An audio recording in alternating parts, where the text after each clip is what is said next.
Olá, olá pessoal, graça e paz esteja com todos aí no seu coração, ok? Galera, é o seguinte, hoje eu sou Edilson Alves, né? E quero deixar um vídeo aí, deixar uma palavra para vocês e falar exatamente do que está acontecendo hoje, que o Brasil e o mundo está vivendo hoje, que é a onda do coronavírus. Mas eu não quero ficar aqui falando do coronavírus em si, daquilo que você já sabe pela televisão, pela mídia, pelo YouTube, né? Mas eu quero hoje aqui esclarecer algo biblicamente, né? Sobre algumas perguntas que as pessoas, inclusive, têm feito para mim. Mas engraçado que essas perguntas, embora um pouco inusitadas, têm sido feitas pelos cristãos, por aqueles que estão dentro de uma chamada igreja, né? De um templo. E a galera tá aí perdida aí, assustado, todo amedrontado. Você vê, uma pergunta que as pessoas têm me feito frequentemente seria agora a volta de Cristo? Seria a punição de Deus? Seria a ira de Deus sobre a humanidade? Né? Seria isso e outras coisas mais? Bom, pretendo eu responder essas perguntas aí, então, à luz da palavra de Deus e, é claro, à luz da graça. Somos pregadores da graça de Deus. É a graça sobre a graça que nós vivemos. Eu quero ler aqui em 1 Coríntios capítulo 10, versículo 13, e vamos ver primeiramente se seria a ira de Deus derramada sobre a humanidade, se seria uma punição de Deus. Bom, 1 Coríntios capítulo 10 diz o seguinte, versículo 13: não veio sobre vós tentação, senão humana. Mas fiel é Deus que vos não deixará tentar acima do que podeis, antes com a tentação dará também o escape para que possais suportar. Aleluia. Muito bem, aqui no texto já respondo o seguinte, que não há tentação que veio sobre nós a não ser humana. Essa tentação que há sobre a humanidade hoje, que há sobre todas as pessoas, independente das suas etnias, independente das suas culturas, da sua religião, da sua crença, da sua fé, porque todos estamos no mesmo barco, isso é notório. Essa tentação, essa onda do coronavírus que causou aí uma onda de susto e medo das pessoas, ela é uma tentação humana, pessoal. O vírus é humano. A doença é humana. É carnal. Seja algo criado laboratorial, não posso julgar, mas seja algo criado laboratorial, seja um vírus que passou por uma mutação, seja um vírus que saiu do animal, que estando no animal não lhe causava danos, e quando passou para a hospedagem humana, quando mudou de hospedagem, então causou aí todo esse estrago que estamos vendo aí na China, na Europa, e enfim. Tudo isso é humano, certo? Então descartamos a possibilidade de ser a punição de Deus, de ser uma ira de Deus derramada sobre a humanidade. Até porque vem comigo aqui. A ira de Deus foi derramado sobre Jesus Cristo. Todo mal que era para nós foi lançado sobre Jesus. Certo? Por isso ele assumiu o nosso lugar, para receber tudo aquilo que nós não suportaríamos. Achou Deus em carne, né? O Deus em carne recebeu toda a punição que era para nós. A ira de Deus foi aplacada com o sacrifício, com a oblação do sacrifício dele próprio, revestido de carne em seu filho. Então, ali já se descarta agora que é uma punição de Deus, que é uma ira de Deus, porque a ira já foi derramada sobre o seu filho. Por isso que o sacrifício foi feito e o Pai aceitou, sendo que Jesus é Deus, Deus em carne, certo?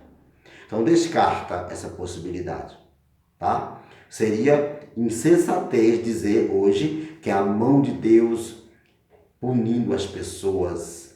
Até porque já tivemos a Primeira Guerra Mundial, não da minha época, nem da sua, a Segunda Guerra Mundial, muitos acontecimentos para trás já teve. Já teve a onda de diversas doenças, o ebola, já teve doenças da AIDS, doenças, os vícios, né, que é uma pandemia também, né, o vício, seja ele de tabagismo, o alcoolismo, tudo, né. Veio a onda do chikungunya, veio a onda veio o vírus do Zika, né? Então, toda essa época, principalmente os cristãos, crentes, aqueles que estão dentro de uma igreja, são os primeiros a dizerem que é a punição de Deus, que é a volta de Cristo, que é o fim do mundo. Pessoal, cadê esse fim do mundo? Embora eu não acredite mais numa volta coletiva de Jesus Cristo, já acreditei. Eu acredito hoje na volta individual de Jesus, aquele dia em que eu vou ao seu encontro, você entende? Mas para quem acredita na volta de Cristo coletivamente, deve entender o seguinte, que se caso ele fosse voltar assim dessa maneira coletivamente, para quem entende isso e para quem acredita que a sua volta seria marcada por um acontecimento fenomenal, global, por exemplo, uma pandemia, está equivocado.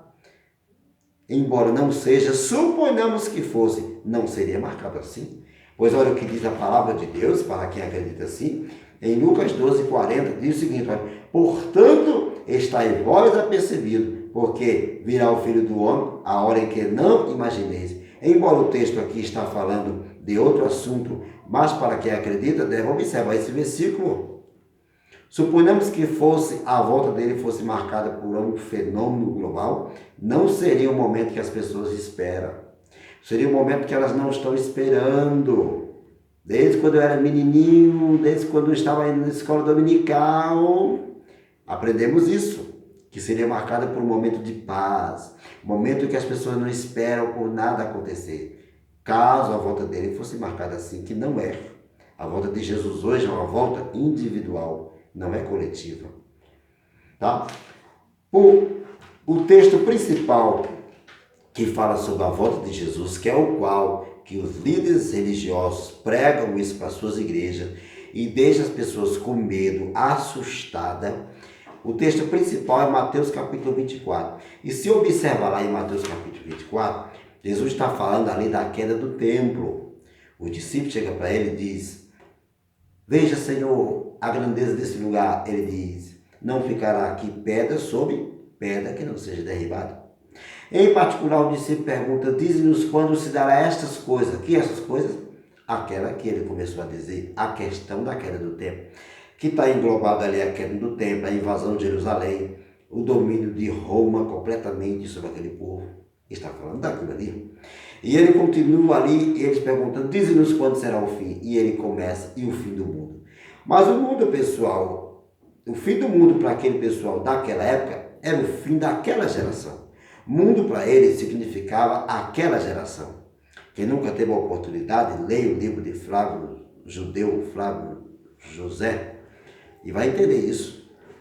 Quando eles falavam de fim do mundo, era o fim daquela geração, o fim daquele povo, tá? E Jesus continua explicando.